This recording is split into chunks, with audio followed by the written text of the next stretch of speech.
सालों पहले एक गांव में रहने वाला एक किसान काफी दुखी था।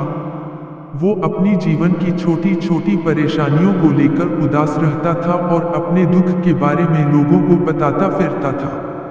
एक दिन उसे किसी ने सलाह दी कि तुम गौतम बुद्ध के पास चले जाओ, वे तुम्हारी समस्याओं का कोई न कोई हल जरूर निकल देंगे। उस व्यक्ति की बात सुनते ही दूसरे दिन वो किसान सीधे महात्मा बुद्ध के पास पहुंच गया।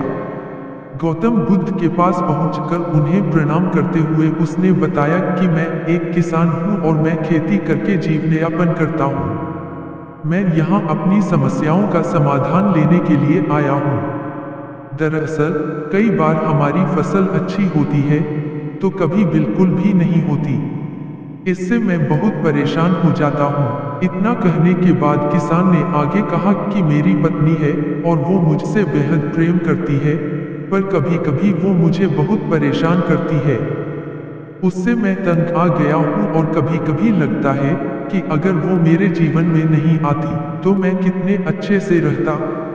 इस तरह वह अपनी सारी परेशानियां महात्मा बुद्ध को सुनाता रहा और वो उसकी बातें सुनते रहे। जब तक किसान बात कर रहा था तब तक गौतम बुद्ध एक शब्द भी नहीं बोले।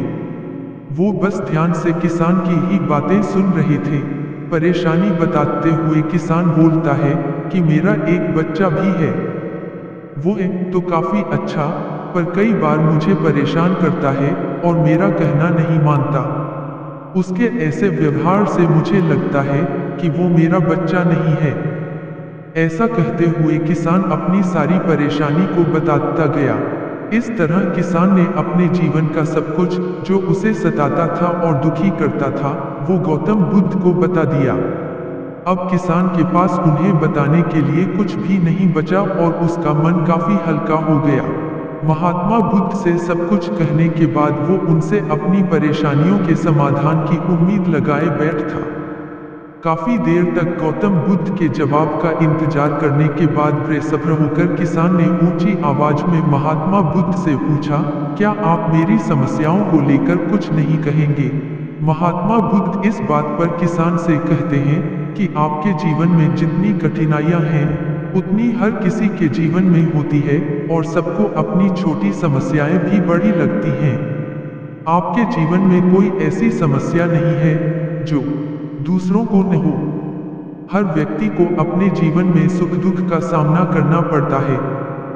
हम चाहे जितनी भी कोशिश कर लें, लेकिन हमारे जीवन में सुख और दुख दोनों आएंगे ही आएंगे। कई बार बेगाने हमें अपने लगने लगते हैं। सभी का जीवन ऐसी समस्याओं से घिरा हुआ है जिसका कोई समाधान नहीं है। अगर किसी के जीवन से एक समस्या जाती है तो दूसरी समस्या आ जाती है। ऐसे में तुम एक समस्या का आज समाधान कर लोगे तो तुम्हें कल दूसरी समस्या का सामना करना पड़ेगा।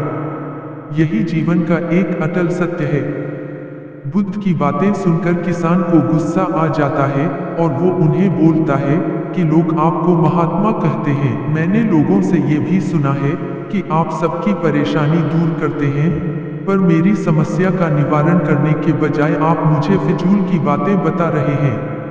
मैं आपके पास बहुत उम्मीद लेकर आया था, पर अब मुझे लग रहा है कि आपके पास मेरा आना व्यर्थ हुआ।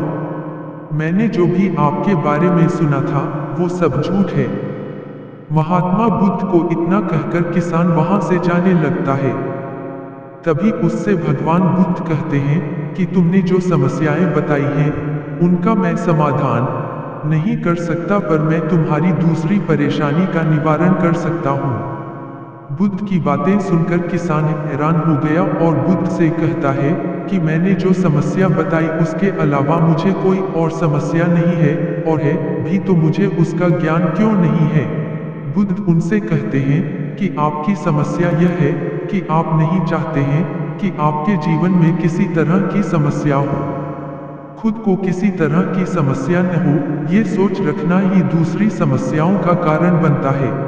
आपको यह स्वीकार कर लेना चाहिए कि हर व्यक्ति के जीवन में किसी न किसी तरह की समस्या होती है। ये सोचना छोड़ दो कि आप इस दुनिया के सबसे दुखी इंसान हो। आपको अपने आसपास के लोगों को देखना चाहिए। क्योंकि बाकी लोग भी किसी न किसी चीज से परेशान और दुखी हैं। जीवन में सुख और दुख आकर ही रहेंगे, उसे कोई नहीं बदल सकता। बस तुम्हें दोनों ही स्थिति में खुद को काबू में रखना होगा। इससे दुख का असर तुम पर ज्यादा नहीं होगा। ऐसे में तुम्हें यह सोचना छोड़ना होगा कि तुम्हारे जीवन में समस्या न हो, तभी तुम हर समस्या का आसानी से सामना कर पाओगे। बुद्ध की बातें सुनकर किसान उनके पैरों पर गिर गया और उनसे माफी मांगने लगा। वो समझ चुका था कि महात्मा बुद्ध उससे क्या कहना चाह रहे हैं। दोस्तों, अगर आपको हमारी ये कहानी पसंद आई तो लाइक करिए, सब्सक्राइब करिए। धन्यवाद, नमस्कार, थैंक यू।